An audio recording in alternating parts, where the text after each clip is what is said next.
So, have you ever stopped to think about how our minds and emotions work together? There's this really interesting concept that comes from ancient Greek philosophy, the idea of the rider and the horse. Think of it like this: your emotional nature is like a wild horse with a ton of energy and power. It can be overwhelming at times, and without some kind of control or direction, you're just drifting aimlessly. On the other hand, your thinking self is like the rider who guides that horse, helping to transform its raw energy into something productive. The thing is, in most people, one tends to dominate over the other. Sometimes, our emotions run wild and we can't make a decision without feeling overwhelmed.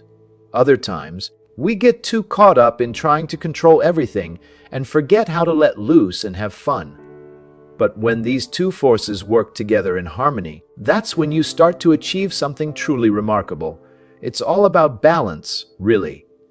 You need to be able to think before you act, considering the potential outcomes of your choices. But once you've made a decision, it's time to let go and take action with confidence and enthusiasm. It's not about being controlled by your emotions, but rather learning to channel them in a way that serves you. The key is finding that sweet spot between skepticism and curiosity. You need to be able to question your own assumptions and those of others without getting too caught up in fear or doubt. At the same time, you want to keep an open mind and remain curious about the world around you. It's a delicate balance, but one that all the geniuses out there know how to achieve. And it starts with recognizing that your emotions and thoughts are intertwined. They can't be divorced from each other. So, learn to harness your emotional energy instead of letting it dictate your actions.